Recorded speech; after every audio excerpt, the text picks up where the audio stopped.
Hello बच्चों, आज हम क्लास 10th का ह्यूमन रेस्पिरेशन पढ़ने जा रहे हैं। तो सबसे पहले तो बच्चों मैं ये बता दूं आपको कि जो रेस्पिरेशन है उसकी ज़रूरत क्यों पड़ रही है।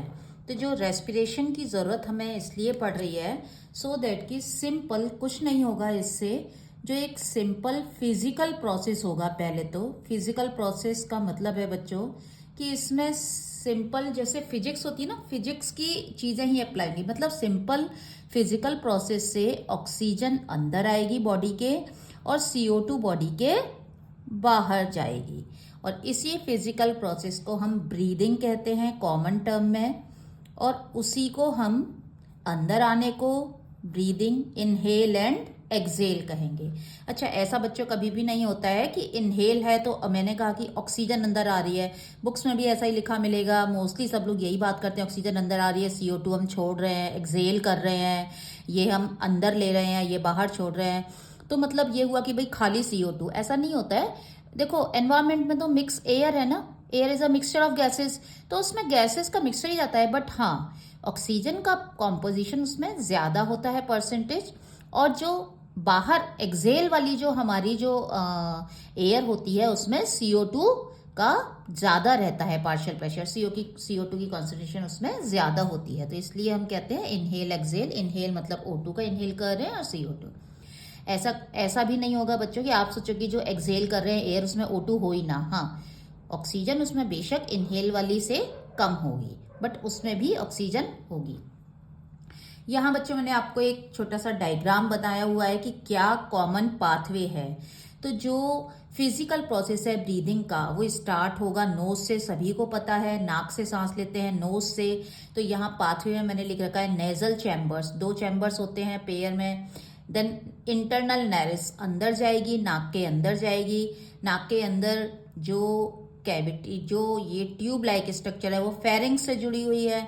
अच्छा, फेरिंग्स तो बच्चों आपको पता है ना, फूड माउथ में, माउथ से भी अटैच है ये पाइप फेरिंग्स वाला, और नोज से भी।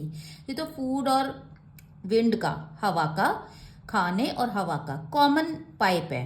तो इसीलिए हमने जो फेरिंग्स का पार्ट है जो कि हमारा नेजल कैविटी से अटैच है उसे हमने नेजो फेरिंग्स कह दिया है। ठीक है।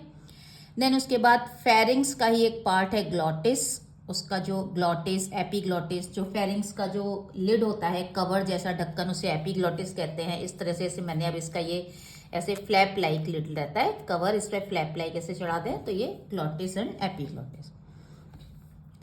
एपीग्लॉटिस इसलिए होता है बच्चों की सो दैट की जो खाना है ना वो फूड पाइप से विंड पाइप में ना आ जाए।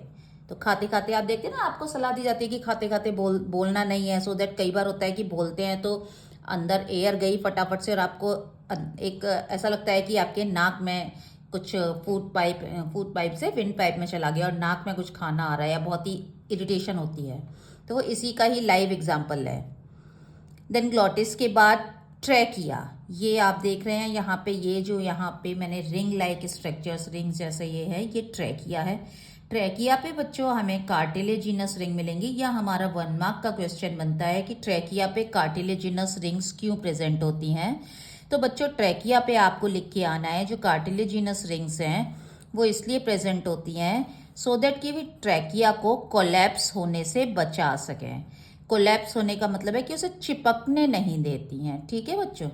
अब जैसे कि ये सपोज ये है स्ट्रक्चर है, ये पाइप लाइक, अब ये तो क्या है, हार्ड है प्लास्टिक का। अब सपोज ये बहुत ही पतला सा म्यूकस मेम्ब्रेन जैसी होती, तो अगर इसमें यहाँ एयर और ये फूली नहीं रहेगी और तो चिपक सकती है ना आपस में, तो ये कोलैप्स नहीं हो, तो उस पर कुछ ग्रूव्स टाइप की कार्टिलेजिनस रिंग्स बनी होती हैं। ग्रूव्स में ये रिंग्स है कार्टिलेज, तो इससे ये कोलैप्स नहीं होगी। नेजल चैम्बर्स, इंटरनल नैरिस में भी एक छोटा सा क्वेश्चन बन सकता है बच्चों आपका 1 मार्क का, कि आपके जो नेजल चैम्बर्स होते हैं उसमें हेयर मिलते हैं, है ना, नेजल हेयर मिलते हैं। नेजल हेयर की क्या इंपॉर्टेंस है, म्यूकस ग्लैंड्स मिलती हैं, म्यूकस की क्या इंपॉर्टेंस है बच्चों। तो नेजल हेयर, म्यूकस, म्यूकस जो है वो डस्ट एंड डर्ट को अट्रैक्ट करता है, तो उसमें जितने बैक्टीरिया माइक्रोब्स होंगे तो आपको इन्फेक्शन से भी बचा के रखता है। नेजल हेयर भी सेम काम करते हैं, डस्ट एंड डर्ट को प्रिवेंट होने से बचाते हैं, और म्यूकस उसको फटाफट ट्रैप कर लेता है, बचा लेता है। देन उसके बाद बच्चों ट्रैकिया के बाद ब्रोंकाई, यहाँ पे देखिए लेफ्ट एंड राइट में डिवाइडेड है, दो लंग्स होते हैं ना, लेफ्ट एंड राइट लंग्स, और लंग्स के बीच में एडजस्ट रहता है हार्ट। ठीक है, जैसे फिस्ट शेप होता है और ये लंग्स के बीच में एडजस्ट रहता है। अच्छा, हार्ट हमारा आप सभी ने सुना होगा लेफ्ट साइड, लेफ्ट की तरफ थोड़ा ज्यादा रहता है टिल्ट, इसीलिए जो लेफ्ट वाला लंग है ना बच्चों वो थोड़ा छोटा होता है, सो दैट कि वो हार्ट को एडजस्ट कर सके, अकोमोडेट कर सके, और राइट वाला लंग जो होता है वो थोड़ा बड़ा होता है। Then bronchi left and right बच्चों। उसके बाद ये जो ब्रोंकाई है ये बहुत सारी आप यहाँ देख रहे हैं, यू कैन सी की ब्रांचेस में डिवाइड हो रही है। जैसे आप ऐसे समझ सकते हैं इसको बच्चों, जैसे कि ये पेड़ का तना, स्टेम, उस स्टेम से चार पांच मोटी मोटी ब्रांचेस निकली, तो यहाँ पे सिर्फ दो लेफ्ट एंड राइट दो ब्रांचेस निकालनी है ब्रोंकाई। देन उसके बाद वो उससे उन ब्रांचेस से छोटी ब्रांचेस निकलती हैं और छोटी ब्रांचेस निकलती हैं, और फिर जाके उन पे लीफ लगी होती है, पत्तियां, जैसे नीम का पेड़ आप सोच सकते हैं। ठीक है, अब ऐसा भी नहीं होता कि नीम के पेड़ पे जो नीम की पत्ती होती है वो सारी नीम की पत्ती बच्चों कैसे लगी होती हैं, ऐसे लगी होती है ना, ऐसे ऐसे, देन फिर इस पे बहुत सारी लगी रहेंगी। तो हर एक नीम की पत्ती की भी तो अपनी एक डंडी होती है ना बच्चों, ये इससे अटैच है, ये ब्रांच इससे है, ये मेन ब्रांच से अटैच होगी, मेन ब्रांच और मोटी ब्रांच से, और देन फिर स्टेम बनेगा पेड़ का, इस तरह से रहता है ना। तो आप ऐसे ही ब्रांचिंग पैटर्न समझ सकते हैं समझने के लिए। और ये जो लीफ की पोजीशन है ना, ये लीफ है आपकी, समझ सकते हैं कि लीफ जहां पे सिचुएटेड है मतलब आपकी एल्वियोलाई, यानी कि इसीलिए मैंने यहाँ पर बोला है कि जो ब्रोंकाई है वो लेफ्ट एंड राइट में डिवाइड होगी पहले, फिर उसके बाद वो पहली बार जब ब्रांचिंग होगी तो प्राइमरी, देन सेकेंडरी ब्रांचिंग तो secondary bronchi, then tertiary bronchi, इस तरह से ये डिवाइड होती जाएंगी। और फिर उसके बाद ये फाइनली इनसे निकलेंगी ब्रोंक्यूल्स, और भी फाइन छोटे छोटे से ब्रांचेस निकलेंगी। जैसे ये हमने दो में डिवाइड कर दी ब्रोंकाई, ठीक है बच्चों, देन इसकी हमने और में डिवाइड कर दी, और बच्चों इसको हमने और डिवाइड कर दिया पतला पतला, ठीक है, और इसमें से मैं फिर इसमें से निकाल दूं ब्रांचिंग, समझ रहे हैं, इसकी फिर ब्रांचिंग निकाल दीजिए आप अगेन, इसकी फिर ब्रांचिंग निकाल दीजिए, तो ये जो फिर वो फाइनल ब्रांचिंग हो गई, ये ब्रोंकियोल्स हो गई। और ये ब्रोंकियोल्स भी अभी भी फाइनल ब्रांचिंग नहीं है। ब्रोंकियोल भी कह सकते हैं कि ब्रोंकियोल एक तरह से एयर के छोटे छोटे पाउच होते हैं, एल्वियोलाई उनमें खुलती है, लेकिन उसकी अपनी हर एक की एक एल्वियोलर डक्ट होती है, वहां तक भी एक एल्वियोलर डक्ट जाएगी। ठीक है, जैसे एक ब्रोंकियोल से 4-5 एल्वियोलर डक्ट निकल गई और वो एल्वियोलाई में खुल गई। ठीक है बच्चों, तो इसीलिए मैंने आपको नीम के पेड़ का ब्रांचिंग का बेस्ट एग्जाम्पल दिया था कि नीम की पत्ती समझिए, हर एक एल्वियोलाई, पत्ती की भी अपनी मिडरेब और उसकी एक छोटा सा डंडी होती है स्टॉक, वो उस पे पतली सी पे लगी रहती है जिसमें बहुत सारी पत्तियां लगी रहती हैं इस तरह, देन वो मोटी ब्रांच है, तो ये ऐसे ही है कुछ। देन बच्चों एल्वियोलर डक्ट और एल्वियोलाई। एल्वियोलाई क्या है बच्चों, एल्वियोलाई है इनका air sac, SAC sac, sac का मतलब पाउच जैसी स्ट्रक्चर, यानी कि आप ऐसे समझ सकते हैं जैसे बच्चे जब गुब्बारा फूट जाता है तो छोटे बच्चों को बहलाने के लिए उसकी छोटी छोटी सी चिटकनी टाइप की बना देते हैं ना, हमारे यहाँ तो उसे चिटकनी कहते हैं, मुंह में डाल के, तो छोटे छोटे से गुब्बारे की बलून की छोटी छोटी चिटकनी बन जाती है। यहाँ पर मैंने बनाया हुआ है आपको, ये एल्वियोलाई है, ये एल्वियोलाई इस तरह से, ये सॉलिड स्ट्रक्चर है बच्चों, ये तो आपको प्लेन में दिख रही है। ठीक है, ये ऐसे समझिए जैसे कि अंगूर का गुच्छा है, ठीक है, और हर अंगूर अपनी डंडी से लगा हुआ है ना, इस तरह का ये सब, तो ये एल्वियोलाई है, ये इसको एनलार्ज करके बताया गया है। तो होप बच्चों आपको पाथवे तो समझ में आ गया होगा। अच्छा, अब जो लंग्स है ना बच्चों, बहुत ही सॉफ्ट स्ट्रक्चर है, तो उनके प्रोटेक्शन के लिए उनके ऊपर रिब्स होती हैं।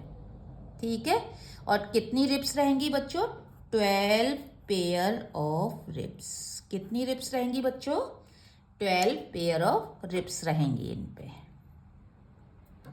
और नीचे जो उसको सपोर्ट करता है वो है डायफ्राम। डायफ्राम उसका फ्लोर, चेस्ट रीजन में होता है लंग्स, तो चेस्ट की फ्लोर बनाता है, सॉरी, चेस्ट फ्लोर बनाता है, वो है डायफ्राम। अब बच्चों हम बात करते हैं कि ठीक है, इनहेल एक्सेल हो गया, सब कुछ हो गया। अब एल्वियोलाई के अंदर इनहेलेशन किया और इनहेल से ऑक्सीजन आ चुकी है एनवायरमेंट से। ठीक है बच्चों, अब ऑक्सीजन अंदर आ गई है तो उसका क्या होगा। अब ये ऑक्सीजन अंदर होता क्या है बच्चों कि जो हमारी बॉडी है ना, बॉडी के टिश्यू, हमारी बॉडी के जो टिश्यू है ना, वो हर वक्त उनके पास पावर हाउस है ना माइटोकॉन्ड्रिया, तो वो हर वक्त एटीपी बनाते रहते हैं, क्योंकि हम लोगों को इतना काम करते हैं, इतना सब कुछ एनर्जी, लाइफ प्रोसेस भी चल रहे हैं, है ना, तो हर वक्त एनर्जी की डिमांड रहेगी, तो एटीपी बनेंगे। एटीपी कैसे बनेंगे बच्चों, तो एटीपी का जनरेशन का तरीका है। एटीपी के लिए क्या चाहिए आपको, ग्लूकोज चाहिए बनाने के लिए, और क्या चाहिए, ऑक्सीजन चाहिए। तो बच्चों ग्लूकोज तो आ जाती है हमारी डाइजेशन से, न्यूट्रिशन, और ऑक्सीजन कहाँ से आएगी बच्चों, ब्रीदिंग से। जो मैंने कहा ना फिजिकल प्रोसेस है, पहला इनहेलेशन एक्सहेलेशन, तो इनहेल करने से आएगी। अब जब बच्चों इनहेल किया तो इनहेल जाके वो कहाँ पे जमा होगी, यहाँ पे आप देखिए, मैंने आपको बताया था इनहेल करेंगे तो वो कहाँ पे जमा होगी बच्चों, वो जमा होगी एल्वियोलाई में, राइट। तो ये एल्वियोलाई में आ गई। तो यहाँ पे ये जो येलो कलर से मैंने बनाई हुई, ये एक एल्वियोलाई है, और ये येलो कलर से ये जो है ये एल्वियोलर डक्टा।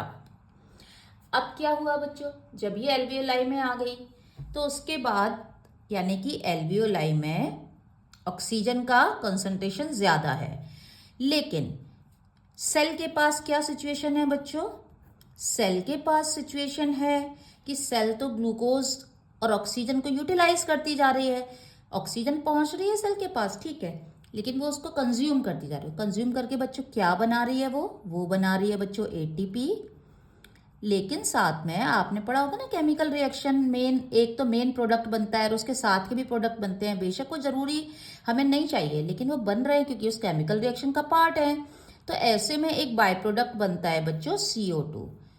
CO2 सेल में नहीं रह सकती है बच्चों। CO2 से सेल का जो साइटोप्लाज्म है, मतलब एक तरह से समझ सकते हैं कि उसके लिए टॉक्सिन है, मतलब CO2 रखने से उसका दिमाग खराब हो जाता है सेल का, और वो अपना काम पे फोकस नहीं कर पाती। तो वो चाहती है कि भाई इस टॉक्सिन को पहले बाहर निकाला जाए, ये बहुत गड़बड़ कर रहा है, उसकी क्रियाविधि में अड़चन डाल रहा है, ऑब्स्टेकल्स कर रहा है, तो वो CO2 को बाहर निकालना चाहेगी। तो CO2 कैसे जाएगी बच्चों, तो अब हम पढ़ेंगे कि ट्रांसपोर्टेशन कैसे हो। अब हम क्या टॉपिक पढ़ने वाले हैं बच्चों, ये जो मैंने कहानी बताई बच्चों, ये आपको इसीलिए बताई कि अब हम पढ़ेंगे कि जो इनहेल करने से आपके एल्वियोलाई में जो आ गई थी ऑक्सीजन, वो कहाँ जाएगी, उसका यूज कहाँ होगा और कैसे जाएगी, और वहां से CO2, हम कह रहे हैं ना CO2 बाहर आती है एल्वियोलाई से, एक्सेल में आप CO2 निकालते हो, CO2 कैसे आएगी, तो वो क्या तरीका है, तो उसी को हम कहते हैं बच्चों ट्रांसपोर्टेशन ऑफ रेस्पिरेटरी गैसेस। ये कौन सा टॉपिक आ गया बच्चों, कि आपकी जो रेस्पिरेटरी गैसेस हैं, यानी कि रेस्पिरेटरी गैसेस तो दो ही है ना आपकी, ऑक्सीजन एंड CO2, यानी कि वो कैसे ट्रांसपोर्ट होंगी। तो बच्चों उनका ट्रांसपोर्टेशन का मीडियम आपको पता ही है क्या है, रेड कलर के पेन से लिख रही हूं, दैट मीन्स ब्लड है। वो ट्रांसपोर्टेशन कौन करेगा, किस ट्रक में वो लद के जाएगा सामान, ब्लड नाम के ट्रक में, ब्लड व्हीकल में लोड होके जाएगा बच्चों। अच्छा, अब आपने देखा होगा ना बच्चों, ट्रक में भी होता है ना, लोड करते हैं तो ऐसे ही थोड़ी लोड कर देते हैं, उसके बाद उसकी ढंग से पैकिंग इंश्योर करते हैं ना भाई कि ढंग से पहुंचेगा कि नहीं डेस्टिनेशन तक। तो यहाँ भी जो ब्लड है ना वो ढंग से पैकिंग करके लेके जाएगा। तो अब ट्रांसपोर्टेशन में यही चीजें आएंगी। तो बच्चों यहाँ पे क्या होता है, बेसिकली हम इसको ऐसे समझ सकते हैं कि यहाँ पे भी दो पार्ट होंगे। पहला पार्ट है ट्रांसपोर्टेशन में फिजिकल, और दूसरा जो पार्ट इन्वॉल्व है दैट इज केमिकल। अब बच्चों आप कहेंगे फिजिकल केमिकल मैडम फिर क्या, बच्चों फिजिकल जो प्रोसेस इन्वॉल्व है ना यहाँ पे, वो हमारा प्रोसेस है बच्चों डिफ्यूजन। डिफ्यूजन आपको पता ही है इसकी डेफिनेशन, किसी भी सब्सटेंस का खुद से हायर कंसंट्रेशन से लोअर कंसंट्रेशन की तरफ जाना डिफ्यूजन कहलाता है, अपने आप ऑटोमेटिकली, ठीक है। बैठे बिठाए। जैसे हवा है बच्चों, हवा चलती है तो उसको कोई बोलता थोड़ी है या कोई प्रेशर थोड़ी डालेंगे, नहीं भाई तुम चलो तभी हवा पे। हवा का एयर प्रेशर जैसे ही एक जगह हवा ज़्यादा इकट्ठी होती है, एक जगह कम होती है, तो वो बैलेंस करने के लिए अपने आप ब्रीज हवा चलने लगती है, फ्लो करने लगती है, so that equal pressure maintain हो। तो सेम यहाँ सिचुएशन है बच्चों, ऑक्सीजन ज़्यादा कंसंट्रेशन से कम कंसंट्रेशन, जहाँ उसकी मात्रा कम है वहाँ पे फ्लो करेगी। CO2 जहाँ पे ज़्यादा है वहाँ से कम की तरफ फ्लो करेगी। तो बच्चों फिर केमिकल प्रोसेस क्या हुआ? केमिकल प्रोसेस अभी थोड़ी देर रुको, वेट करो, मैं आपको अभी बताने जा रही हूँ, क्योंकि हम जो डिस्कस करेंगे वो ज़्यादातर केमिकल प्रोसेस पर ही फोकस करने वाले हैं। अब बच्चों क्या होता है ब्लड में, ब्लड के अंदर क्या क्या कंपोनेंट हैं बच्चों? तो ब्लड के अंदर आप समझिए पहले तो ब्लड का बच्चों, एक तो ब्लड का लिक्विड पार्ट है बच्चों और एक ब्लड का सॉलिड पार्ट है। अब आप कहेंगे कि अरे मैडम ब्लड में भी सॉलिड पार्ट है। जी हाँ, ब्लड में सॉलिड पार्ट है जो दिखता नहीं है, बिकॉज ब्लड कैसा है, कोलॉइडल सॉल्यूशन है। आप सभी 9th में पढ़ के आए हैं ना, और कोलॉइडल सॉल्यूशन देखने से होमोजेनस होते हैं और वैसे आप देखेंगे तो हेट्रोजीनस होते हैं। तो हेट्रोजीनस इसी वजह से क्योंकि लिक्विड, जो उसका लिक्विड पार्ट है बच्चों, उसको हम कह रहे हैं प्लाज्मा। क्या कह रहे हैं बच्चों? प्लाज्मा। और बच्चों सॉलिड पार्ट तो आपको पता ही है, RBC, WBC एंड प्लेटलेट्स। ठीक है बच्चों, हर एक का अपना अपना फंक्शन है, सर्कुलेटरी सिस्टम में समझाएंगे आपको। अब बच्चों प्लाज्मा में तो ब्लड, अब होना क्या है, हमने आपको अभी अभी क्या बोला, सेल के पास हमेशा CO2 की भरमार रहती है, क्योंकि CO2 उसको तो बनाना है ATP, लेकिन साथ में बन रहा है CO2 जो वो नहीं, वो उसका दिमाग खराब करता है सेल का, उसको नहीं रखना टॉक्सिन की तरह। तो वो सेल क्या करती है, वो जो टिश्यू है वो अपने आसपास चारों तरफ जो कैपिलरीज है ना, जो फ्लो कर रही हैं टिश्यूज के चारों तरफ, ये मैंने RBC बना दिए हैं बच्चों, ये WBC और ये प्लेटलेट सपोज। ठीक है, फोकस हमारा RBC पे रहेगा, WBC प्लेटलेट्स, प्लाज्मा और RBC पे रहेगा। WBC प्लेटलेट्स का कोई रोल प्ले नहीं होता ट्रांसपोर्टेशन ऑफ रेस्पिरेटरी गैसेज में, इतना याद रखना। तो बच्चों क्या होता है कि ये जो CO2 है, ये CO2 दे दी जाती है ब्लड को, और ब्लड के पास हमेशा कंपैरेटिव टू टिश्यूज, टिश्यू के कंपैरिजन में ऑक्सीजन ज्यादा रहती है, तो ऑक्सीजन दे दी जाती है बच्चों किसको, टिश्यूज को। तो बच्चों ये कैसे होता है, ये तो सिंपल प्रोसेस है डिफ्यूजन का, फिजिकल प्रोसेस, क्योंकि यहाँ पे CO2 ज्यादा है, यहाँ कम है, तो ऑटोमेटिकली यहाँ फ्लो कर जाती है। यहाँ ऑक्सीजन ज्यादा है, यहाँ पे ऑक्सीजन कंज्यूम होती जा रही है ना, ग्लूकोज की ऑक्सीडेशन में तो कमी रहती है ऑक्सीजन की। ये हमेशा ऑक्सीजन के लिए ऐसे समझ सकते हैं कि भूखी प्यासी रहती हैं। तो ब्लड से ऑक्सीजन इनको हायर कंसंट्रेशन यहाँ है ऑक्सीजन की, यहाँ कम है, तो ये ऑक्सीजन ऑटोमेटिकली यहाँ पे मूव कर जाती है डिफ्यूजन के थ्रू। तो ये बच्चों ये तो हो गया फिजिकल प्रोसेस। अब बात करें केमिकल प्रोसेस की कि ब्लड के अंदर क्या हो रहा है, CO2 कैसे जाएगी, O2 यहाँ पे कौन लेके आएगा। मैंने कहा ना कि ट्रक में लोड होके सामान आता है, तो भाई कौन सा ट्रक है, ठीक है, लॉरी है, ट्रक है, या मर्सिडीज का ट्रक है, तो क्या चीज है। तो बच्चों होता है ऐसा है कि जो ऑक्सीजन है ना बच्चों, वो ऑक्सीजन तो, अब अगर मैं मोटा मोटा आपको बताऊं, जो आपको 10th के बच्चों को याद रखना है, आप सिर्फ ये ही बनाया ना, आपके लिए इतना सफिशियंट है, इससे ज्यादा नहीं है, बल्कि ये भी आपका एकदम क्लियर ही करेगा। हो सकता है आपकी बुक्स में इतना ना दिया हो। बच्चों जो ऑक्सीजन है ना, ये जैसे कि 100% ऑक्सीजन, मतलब 100% का मतलब बच्चों जितनी भी ऑक्सीजन है पूरी, ठीक है, तो जितनी भी ऑक्सीजन है बच्चों, वो ऑक्सीजन किस में आ रही है, एल्वियोलाई में आ रही है। वो एल्वियोलाई से, alveoli are in close contact with the capillary, alveoli के चारों तरफ बच्चों कैपिलरीज का नेटवर्क रहता है, उससे घिरी हुई रहती हैं। ठीक है, ऐसे समझिए जैसे कि ये पेन है, मैं इस पे कोई ऐसे ऐसे धागा लपेट दूं अगर अभी, ठीक है, तो धागा लपेटने से ये इसका क्लोज कांटेक्ट हो जाएगा ना, तो बस सेम यही चीज है। तो ये एल्वियोलाई क्लोज कांटेक्ट में है किसके, ब्लड के। तो जो ऑक्सीजन है ना बच्चों, वो ऑक्सीजन कंबाइन होती है किसके साथ, RBC के साथ, रेड ब्लड सेल किसके साथ कंबाइन होके जाएगी, RBC के साथ। अब बच्चों आरबीसी क्यों पकड़ेगा? आरबीसी में ऐसा क्या है जो ऑक्सीजन को लेगा? बच्चों आरबीसी के अंदर होता है एक पिगमेंट हीमोग्लोबिन, जो कि हीम आयरन और ग्लोबिन मतलब प्रोटीन, तो ये आयरन और प्रोटीन का बना हुआ एक पिगमेंट है। पिगमेंट इसलिए बोल रहे हैं क्योंकि ये कलर दे रहा है इसको, रेड कलर इसी की वजह से होता है। तो बच्चों इसके साथ में रिएक्शन हो रही है। तो मैंने आपको कहा था ना कि फिजिकल प्रोसेस तो डिफ्यूजन है, लेकिन दूसरा प्रोसेस केमिकल प्रोसेस कहाँ इन्वॉल्व है? तो बच्चों यहाँ पे ऑक्सीजन और कार्बन डाइऑक्साइड कैसे जाएगी, लोडिंग कैसे होगी उसकी, वो केमिकल प्रोसेस है बच्चों। तो अब हम थोड़ी सी केमिस्ट्री पे आए तो ऑक्सीजन आरबीसी में प्रेजेंट हीमोग्लोबिन से कंबाइन होके जाती है, और बच्चों कुछ नहीं करना है, हीमोग्लोबिन के आगे ऑक्सीजन का ऑक्सी जोड़ देना है, तो क्या बन जाता है? Oxy haemoglobin. यानी कि ये किसकी फॉर्म में जाएगी? ऑक्सी हीमोग्लोबिन की फॉर्म में।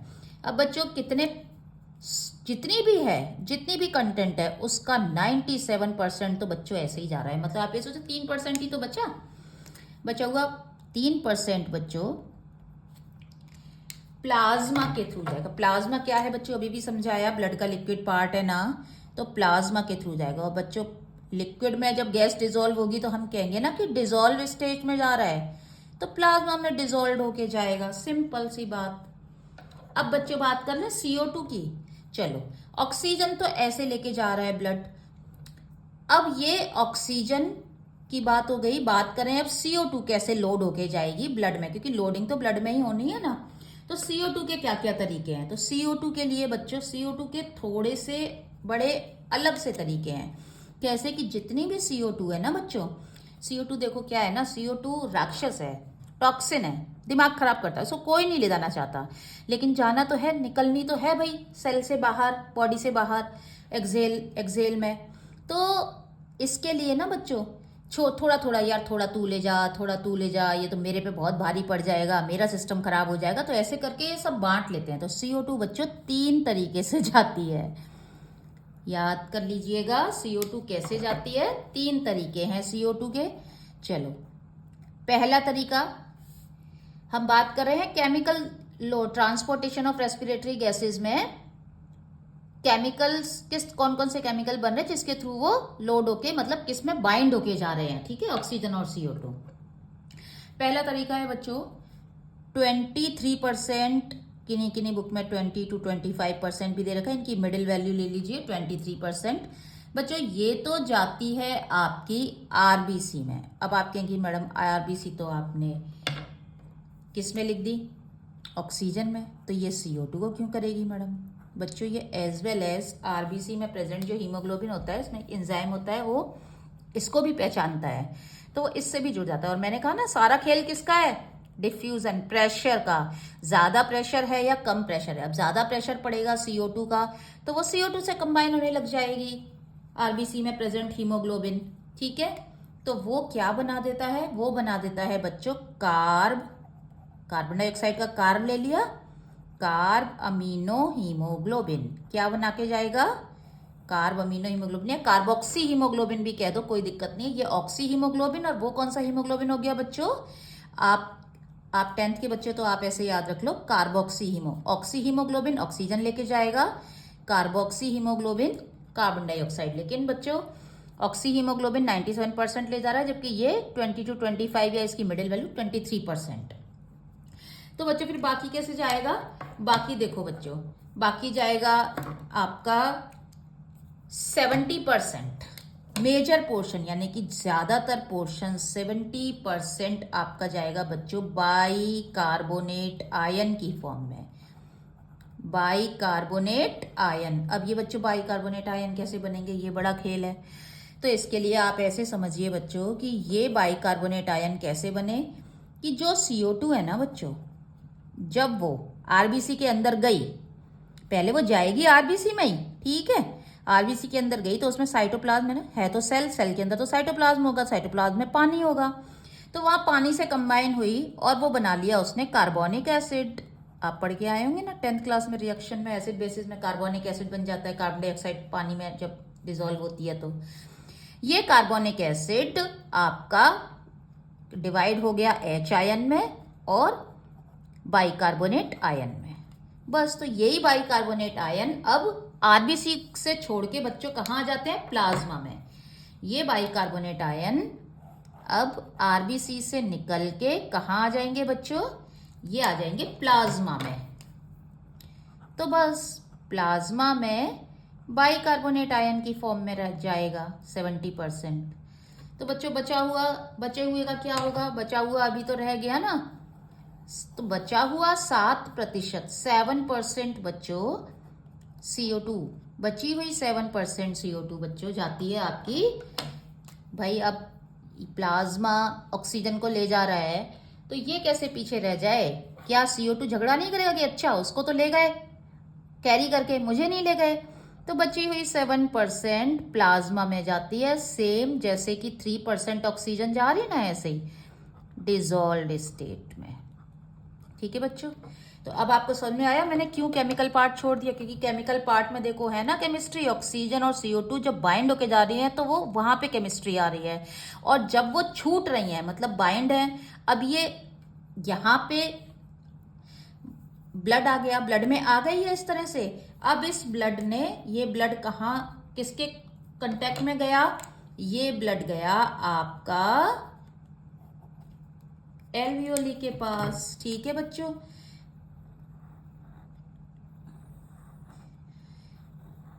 और एल्वियोली के पास इस ब्लड में क्या सिचुएशन है बच्चों, क्योंकि ये ब्लड कहाँ से आया है, सेल से, तो सेल से आया है तो ये सिचुएशन है, यानी कि CO2 ज्यादा है, यानी कि उसके 23% अराउंड CO2 तो उसकी आरबीसी में है, बाकी की 7% डिजोल्व है और बाकी 70% बाइकार्बोनेट आयन में है। और यहाँ पे तो फ्रेश इनहेल हुआ है तो ऑक्सीजन ज्यादा है, तो ऑटोमेटिकली डिफ्यूजन से CO2 अंदर आ जाती है, और ऑक्सीजन तो इसने ले ली थी तो ये डिप्रीव हो गया है, अब ऑक्सीजन से ऑक्सीजन नहीं है, तो ऑटोमेटिकली डिफ्यूजन प्रोसेस से ऑक्सीजन अंदर चली गई, और अंदर जाते ही कौन लेगा, 97% ऑक्सीजन बाइंड हो जाएगी आरबीसी से, क्योंकि अब आरबीसी खाली हो गई ना, यहाँ पे इसको कार्बोक्सी हीमोग्लोबिन इसको दे दिया तो आरबीसी फ्री हो गई, तो 97% तो जुड़ जाएगी ऑक्सीजन, सीधा जाते ही केमिकल रिएक्शन करेगी, हीमोग्लोबिन जो कि आरबीसी में है ऑक्सी हीमोग्लोबिन बनाएगी, और बाकी बची हुई थोड़ी बड़ी बच जाएगी वो प्लाज्मा में डिसॉल्व हो जाएगी, और फिर से ये ब्लड टिश्यू के पास जाएगा और ये प्रोसेस फिर से चलता रहेगा। तो बच्चों इस तरह से जो रेस्पिरेटरी गैसेज है उनका ट्रांसपोर्टेशन होता है। यहाँ पे आपको मैंने एल्वियोलर एक्सचेंज दिखाया हुआ है, ये टिश्यू के लेवल पे एक्सचेंज हो गया रेस्पिरेटरी गैसेज का, CO2 अंदर आएगी, ऑक्सीजन इधर चली जाएगी। एल्वियोलर एक्सचेंज कैसे होगा, alveoli are in close contact with the capillaries, alveoli के चारों तरफ कैपिलरीज, छोटी छोटी कैपिलरीज की बहुत सारी रिचली सप्लाई होती है, खूब सारी होती हैं। अपनी ये ब्लड वेसल की जो लेयर है इसको क्रॉस करके डिफ्यूजन से जाएगा, ग्रीन लेयर है एक बेसमेंट मेम्ब्रेन इसको, और एक ऑरेंज, यानी कि डिफ्यूजन के प्रोसेस में उसे 3 मेम्ब्रेन से क्रॉस होना पड़ता है बच्चों। ठीक है, 3 मेम्ब्रेन से क्रॉस होके जाता है। तो यहाँ CO2 लेकर आया है टिश्यू से, यहाँ लिखा हुआ ना body part lower in oxygen, CO2 ज्यादा है तो CO2 ऑटोमेटिकली, यहाँ CO2 कम है, ऑक्सीजन इनहेल होके आ रही है तो डिफ्यूजन से यहाँ डिफ्यूज होके चली गई, और यहाँ ऑटोमेटिकली डिफ्यूज होके यहाँ आ गई, और फिर जाने और यहाँ आ गई मतलब बाइंडिंग हुई, ये केमिकल प्रोसेस हुआ। और ये वाला केमिकल प्रोसेस जो इसको लेकर आया है वो यहाँ पे हुआ होगा, ये वाला है। तो बच्चों होप कि आपको पूरा अच्छे से ट्रांसपोर्टेशन समझ में आ गया होगा। इसी तरह आप चैनल को लाइक, सब्सक्राइब और शेयर करते रहिए, और कमेंट में लिख के बताइए कि आपको नेक्स्ट वीडियो किस पर चाहिए।